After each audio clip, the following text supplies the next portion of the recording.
For my merienda episode today, nag-request ang mga bata ng French toast. Though usually, sa breakfast ko naman ito niluluto, pero yun ang gusto, yun ang request, pagbigyan natin, syempre. Sayang nga lang wala akong vanilla essence. Sabagay, pang ano lang naman yun, pang dagdag aroma. Pero salamat na lang, meron ako yung basic ingredients sa aking pantry. Yan, di nawawala talaga sa akin na evaporated milk. And ayan, paghalu-haluin lang natin, and merienda na yan.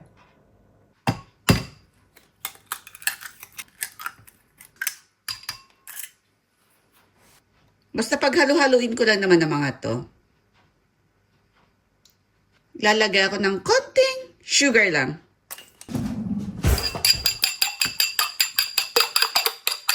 Oops!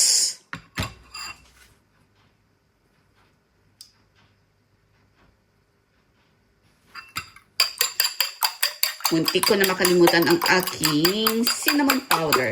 Alaka. Buo-buo.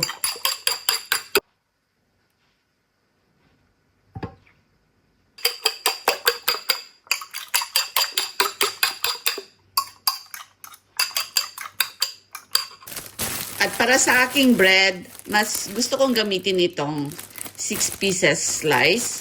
Mas makapal. Ginagawa ko kasi, ayoko kasi ng super deep yung bread dito sa butter mixture natin. Ayoko yung super absorb niya.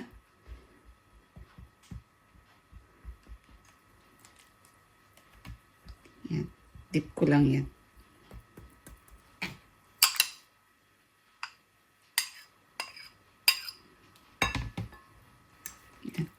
Yung sakto lang.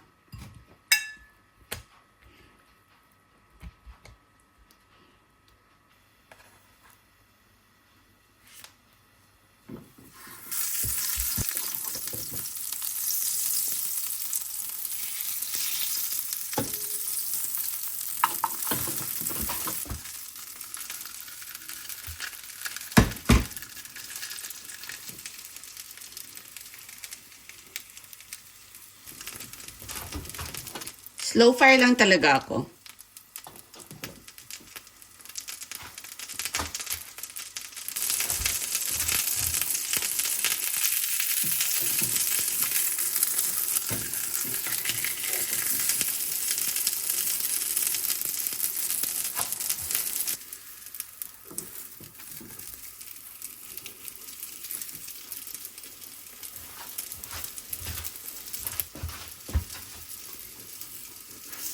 And another flip. Yan.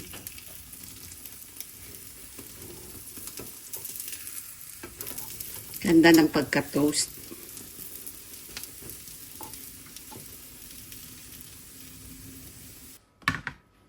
Mag-plating lang muna ako ng isa bago ko ituloy. Nalutuin yung iba. Ala, inuna ko nag-slice, pasaway. May nakalimutan ako. Okay, mamaya na yan. Ito nakalimutan ko, ang powdered sugar. Dapat, ito muna. Bago ko i-slice. Anyways, pwede na to.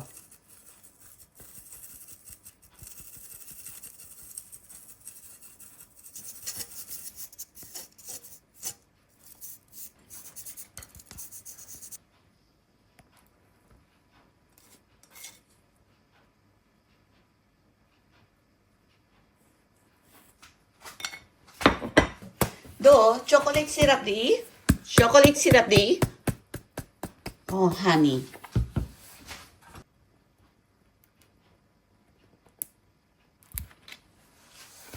Wala lang, etchos, lagyan din natin ng ice cream.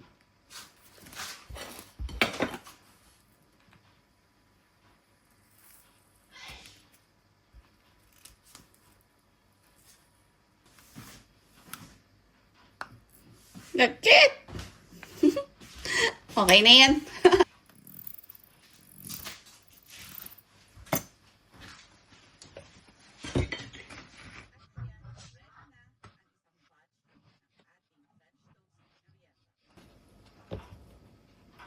At ito ang super simple na French toast para sa aking kids merienda for today. Thank you for watching. Till our next merienda episode.